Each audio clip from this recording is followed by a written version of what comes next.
Good morning, lovely friends. How are you all today? Are you well? I do hope so.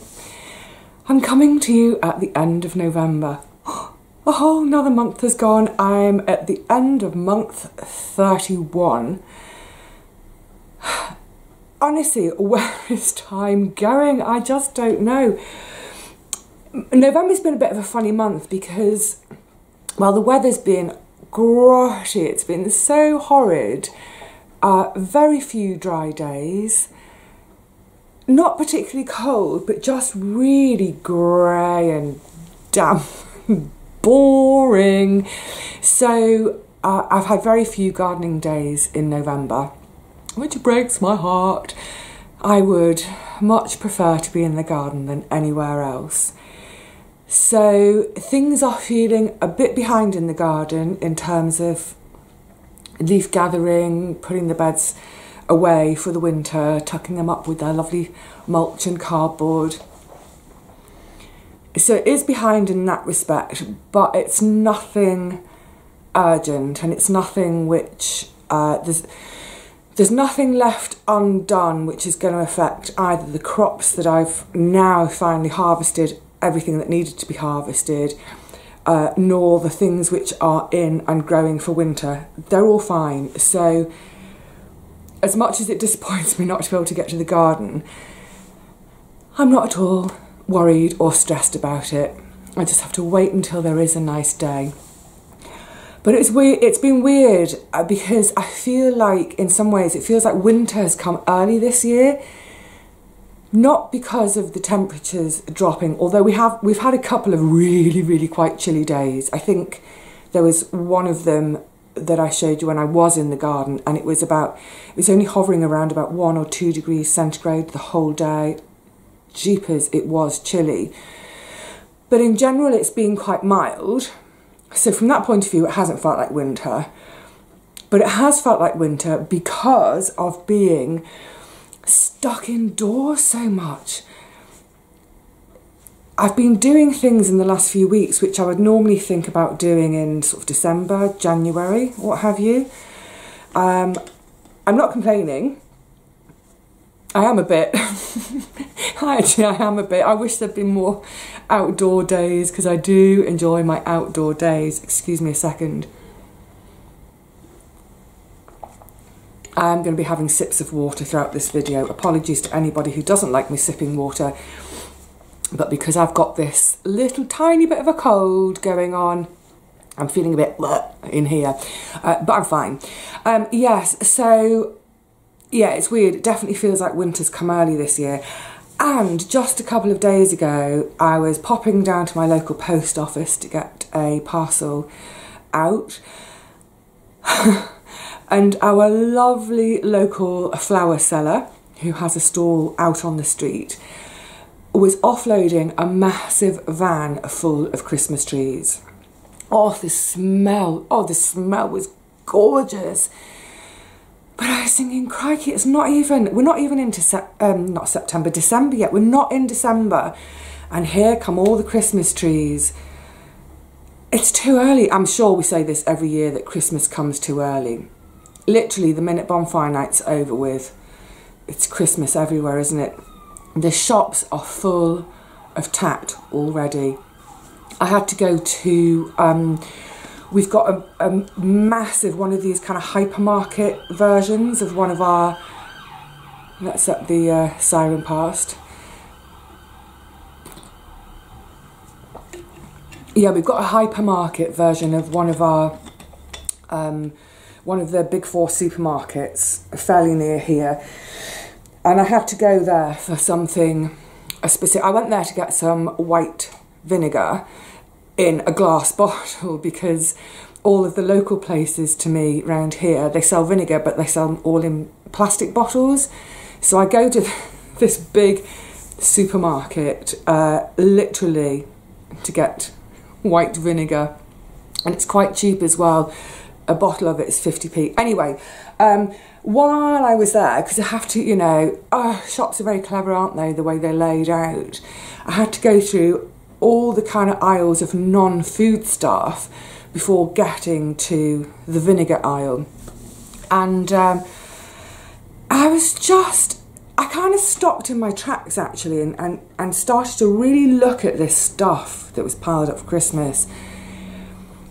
Massively overpackaged. Everything was overpackaged, you know, to make it more gifty. So there were toiletries. Now, I love my smellies. I love things for the bathroom.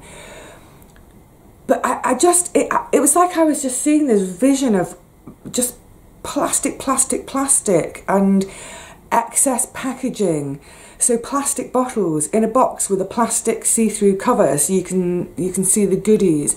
And then the box themselves, okay, it's made from cardboard, but they're all in that kind of, you know, really high glossy paper with glitter and sparkles. And I just thought, I was like, this is some kind of madness. But also the contents, I was thinking, I looked at one in particular, and it was a hand cream and a soap set. So firstly, the soap was liquid soap in a bottle, and then this hand cream. And I was thinking, I bet if you bought those two things individually, it would cost half of what it costs just because it's been overly packaged for Christmas.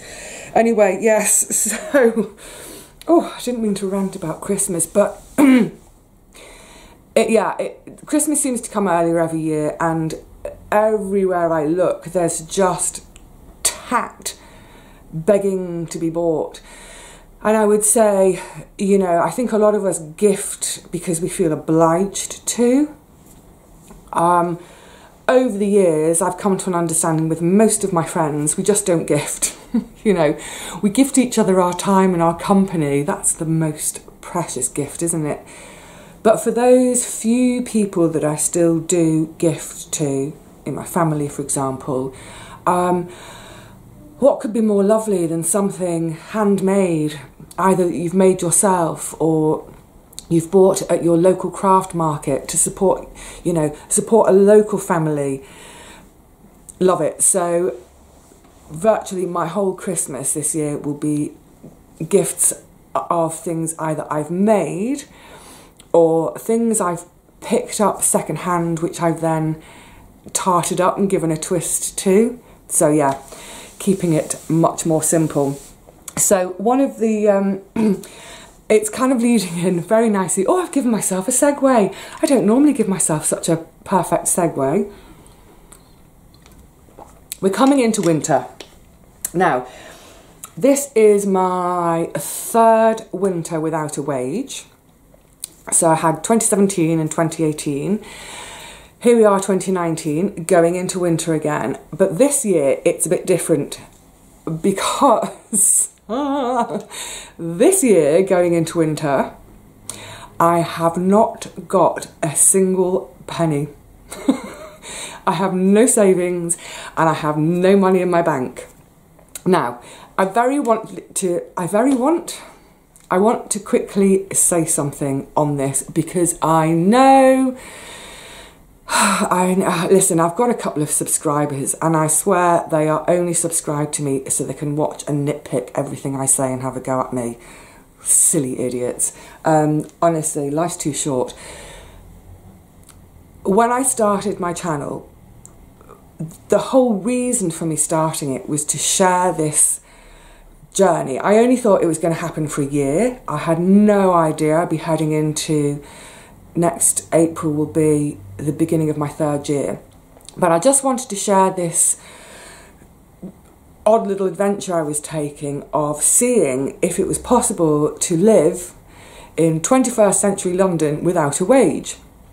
Now, I knew from the outset with the channel that would include showing, you know, how I'm growing my own food, how I'm processing my own food, what I'm making with those bits of food, but also things like, you know, if I'm doing running repairs on the house because I can't pay for someone else to do them.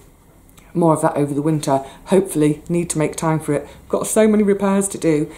But yeah, so just generally showing the truth of, you know, firstly, is it possible? Is it even possible to do? But secondly, showing the truth of it.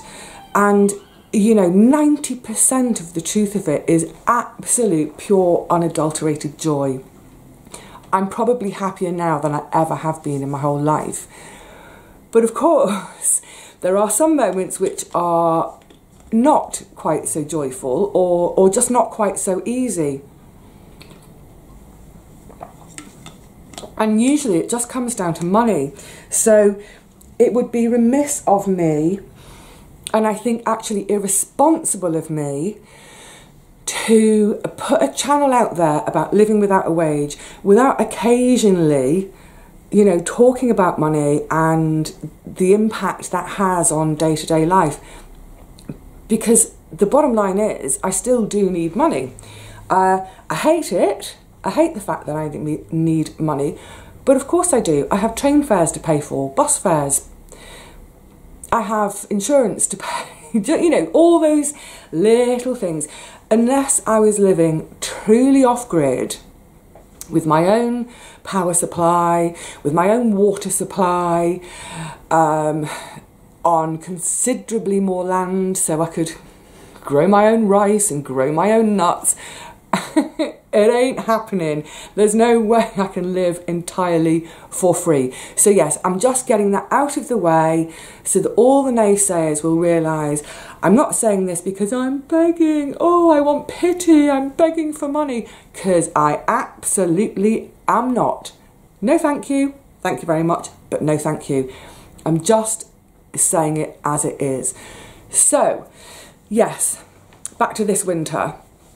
So over the last couple of weeks, I've been feeling, a little bit worried at times, a bit daunted, a bit depressed, if I'm honest, thinking, you know, how have I got myself in this situation? How am I going to get myself out of it? Etc., etc. But then about a week ago, it sort of dawned on me to sort of turn it all on its head. And instead of facing these next few months with fear, see the whole thing as a blimmin' great challenge, because I do like a challenge. So I've been really reflecting on this in the last few days about how I can really change my approach to pretty much anything in life just by changing the whole mindset. Now, I've said before, I am not the least competitive person, really not competitive. Actually, that's not true. If I was playing you in a game of tennis, I'd have no mercy on you. If I was lining up for a 5,000 metre race against you, no mercy. No mercy whatsoever. I would kick your bottom. Well, I wouldn't these days because of my knees, but let's say it was 30 years ago or 20 years ago or even 10 years ago. Yeah. But apart from with a bit of tennis and a bit of running, I'm just not competitive with other people. I can't be bothered. I can't be bothered. It's like, you want to be better than me? Fine, go ahead, be better than me. I just don't care. I'm too busy getting on with my own life to be worrying about what you're doing with yours and trying to be better than you. But I am quite competitive with myself. I think it's probably a bit of stubbornness. I'm really sorry about having to drink so much water. Yeah, I think it's a bit of stubbornness actually, because I think the more I'm told that I can't do something, the more I want to do it. So yeah, I've massively changed my mindset in the last few days from sort of looking ahead to this whole winter and sort of slightly dreading it, to now thinking, I'm actually kind of quite excited to see if I can, is it possible, can I really do this? And you know what? Yes, I blimmin' well can. I am going to do it. Yay! So I've had a bit of a look at the food I've got at home and the food I've got both growing at the allotment and stored. And what I'll do, I know I've been saying I'll do it, but I will now do it now that all the main harvests are in, in the next few days or so. I'm just trying to think of time scales. Yeah, in the next few days or so, I'm going to do I'm going to do a video to show exactly what I've got by way of stored produce that's still growing, plus the remains of my larder staples. So that's the shop bought stuff, so things like rice, lentils. I've got some tins of beans from ages ago. Just those odd bits and bobs. I'm going to get it all out of the cupboard, get it on the counter in the kitchen, and look at it and say, right, this is it. This is what we've got to work with. So I think that's probably going to be more interesting for me than you. And what I should try and do as well is, I did keep quite good records this year, not 100% accurate. I forgot a few things.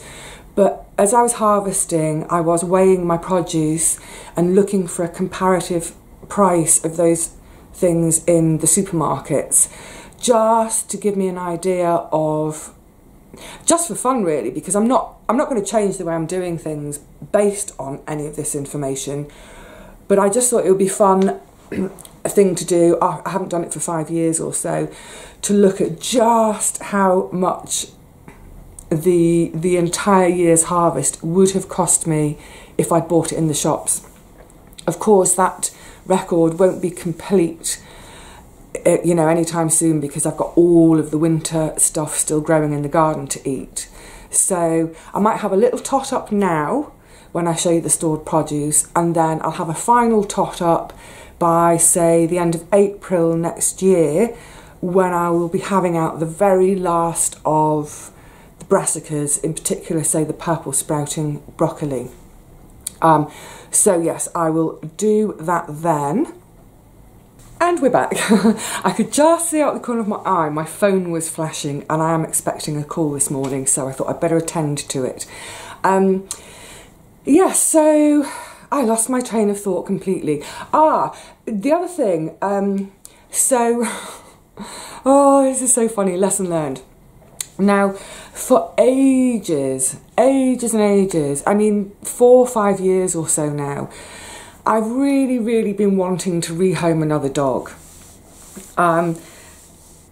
Massively so in the last year or 2 years. And I keep looking, and then I think I keep putting off, and I couldn't work out why I was putting off. And oh gosh, a few weeks ago I was walking with a friend and her dog in one of the local parks, and I was barely halfway around the park and my knees were just killing me. It was horrible, really horrible.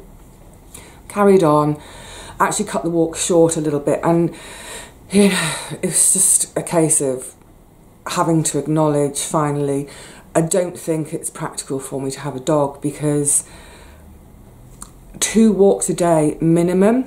What if it's a really bad knee day?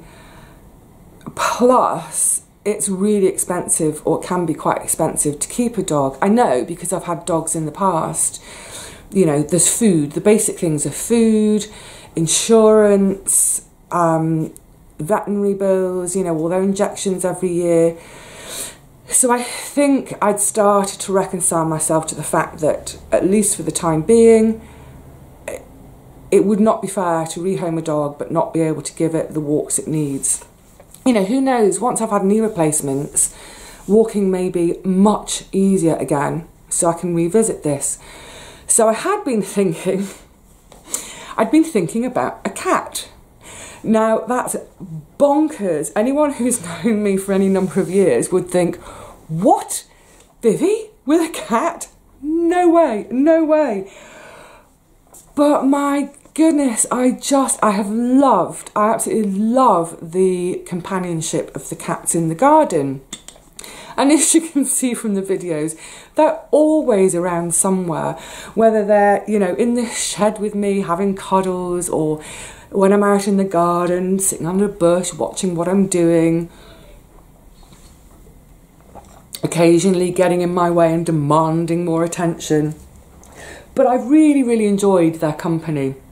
And as you know, over the last few years, I've got to know them better and see their different little personalities, what have you. So I had been starting to think about maybe a cat would be the answer for me here, because then I wouldn't have to walk the cat twice a day. So yes, I'd been thinking about it, but not anymore. Oh my goodness. So for the last couple of weeks, I've been house sitting for a friend. So I go over to her house every evening and, you know, stay and just obviously make the place lived in for a bit of security. And obviously I can't afford to just go to her house and sit there twiddling my thumbs. It's too much time taken up with me not working. So I've been taking my laptop over there and working. Oh, I'll tell you what I've been doing in a second. But anyway, yes, I've been taking my laptop over on each occasion, sit in her kitchen, work for 4 or 5 hours, go and flop on her sofa and watch her big screen telly. It's been fun. Now, she lives quite near to where all the allotment cats live. They cottoned on really quickly that I was there. So I've been plagued by these cats for the last 2 weeks. And it's weird because obviously I'm used to them in the garden where they're around my feet, or sometimes, you know, they'll jump up onto my mattress next to me in the shed. But all of those times, they're not really in my way. So for instance, if I'm in the shed and I'm talking to you guys via the camera and they're climbing in my lap, I can sort of stroke them as I'm still chatting to you. It's been a brand new experience for me to try to work on a laptop keyboard with cats walking backwards and forwards across the blimmin' keyboard. Oh my goodness. Poppy in particular. I've had the joy of Poppy every night. Now, you all know how much I adore that girl. Shh, don't tell the other cats, but she's my favourite. Although I do love little wee George too. Anyway, yes, so I spent a couple of weeks of having a cat bum in my face, fur flying everywhere, and her walking all over my laptop. But it didn't stop there. I prepared some food. She's up on the counter with her face in my food. I'm like, no. I'm so not used to it because obviously with a dog, or with all the dogs I've ever had, they're not allowed on the furniture, they're not allowed on the bed, they're not allowed on the sofa, they're certainly not allowed on the kitchen worktops. Now, I'm sure there are going to be loads of you who say, oh, it's possible to train a cat. But let's just say that I think I'm just going to enjoy their company in the garden rather than having one here that's going to be jumping all over my sewing or my computer. Or worse, it was the kitchen worktops bit that did my head in. Out the corner of my eye, just seeing her on the worktop with her face in my bowl of food. Gorgeous girl. Okay, I'm gonna quickly rattle through a couple of things, then wrap up. How are we doing for time? Yes, get on with it, Vivi. So, one of the things I've been doing over the course of these every night for the last 2 weeks, hours and hours and hours of it, I've been editing a whole year's worth of videos in the garden to bring out a little review of the year, just as I did last year. The difference this year is I'm going to do it in 3 parts, so 4 months, in 4-month chunks, because there's too much to choose from, because it's been such a beautiful year in the garden. I mean, every year's a beautiful year, isn't it? But I struggle to whittle it down. So there'll be 3 parts coming out over the course of December. I think the first one is due to come out, I can't remember the dates, but it's Sunday, or am I doing it Saturday? Can't remember, flaky brain, but the first one will be, it's either the 7th or the 8th. I think it's the 7th. I'm going to schedule it for. So it'll be out on the 7th, the 14th and the 21st of December. It's been a joy to look back on this gorgeous, gorgeous year. But more of that when those videos come out. The other thing that I'm planning to do in the next couple of weeks, my goodness, I have got scraps of paper and notebooks everywhere with ideas in. I never ever stop having ideas, but I'm really looking forward to a rainy, bleak day where I can't be in the garden, to sort of sitting down with all these notes and scraps and making some decisions about what can I practically do next year, and let's start thinking about doing it. So I'm talking more about makes of crafts and making things, because like I say, my brain is bursting with these ideas, my notebooks are bursting with ideas. So I'm hoping, sorry, pardon me, I'm hoping to do quite a few more videos next year about making stuff, including some clothes, some bits and pieces, so sewing videos, crafting videos in general, but also making things for the shop for me to sell, because obviously selling the vintage linens, finding them can be quite tricky, and I can go weeks without finding anything to put in the shop, which is a bit scary, because then if I've got nothing to put in the shop, I've got nothing to sell. Whereas if I'm making things, then I can be my own demand and supply, if you like. So dead excited about that. Yay! I can't wait for next year already. Woohoo! So yeah, in a nutshell, here we are approaching winter. Where I was daunted and depressed about it, I'm now actually feeling excited by the challenge. You see, the other thing about not having money is you have to make your own entertainment. So for me, that's going to be making stuff, apart from anything else.